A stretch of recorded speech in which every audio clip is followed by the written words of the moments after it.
Dzisiaj pora na nowe zabawki. Nasza 7 odchodzi na emeryturę.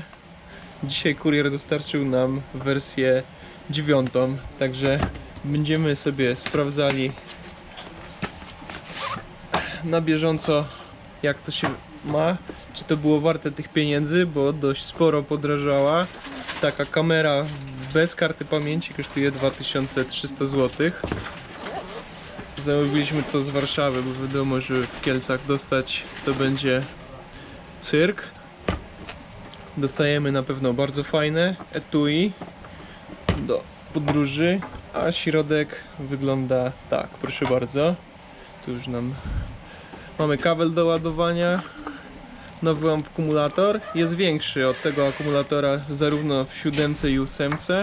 Standardowo uchwyty, śruba regulacyjna, no i oczywiście mamy kamerę. Także sobie ją obedrzemy ze wszystkich folii. No jest większa. Soczewka też jest większa. Nie pokażę wam, jak wygląda w porównaniu do 7, bo 7 właśnie nagrywamy. Ale o, to jest najprzyjemniejszy moment w momencie zakupu, podczas zakupów, czyli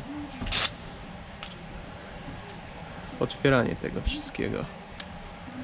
Cyk. No i drugi ekran.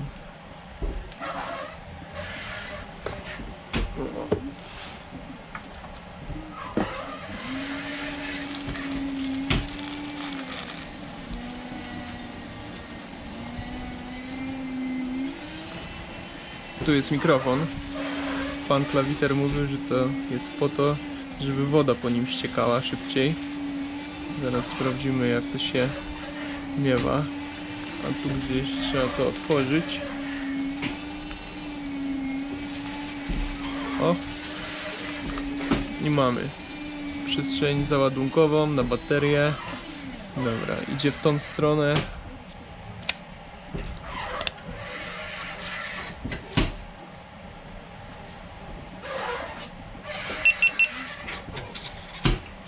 Jest odpalona. Pierwszy rozruch.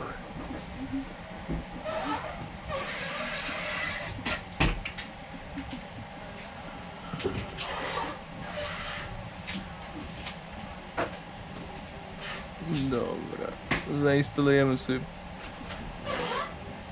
później. Ustawimy sobie datę, dzisiaj jest.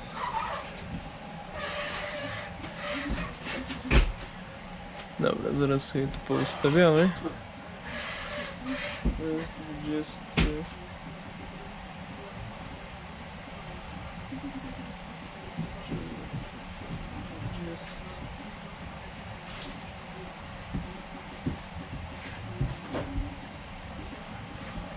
Okej, data ustawiona.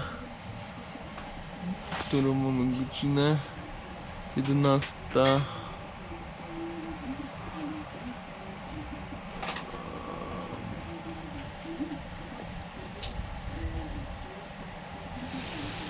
Pięćdziesiąt dwa już nawet. A jest.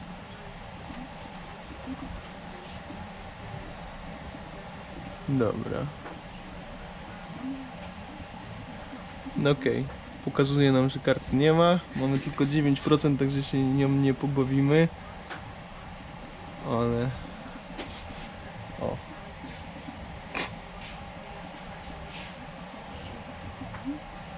Także tak się to prezentuje.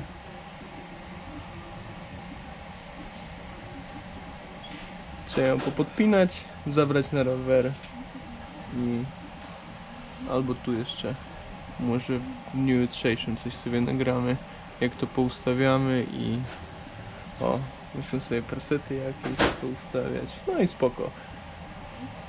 Tak wygląda. Także na dniach pokażemy, czy są jakiekolwiek różnice. Na pewno, tak jak mówię, jest odczuwalnie większa oraz cięższa.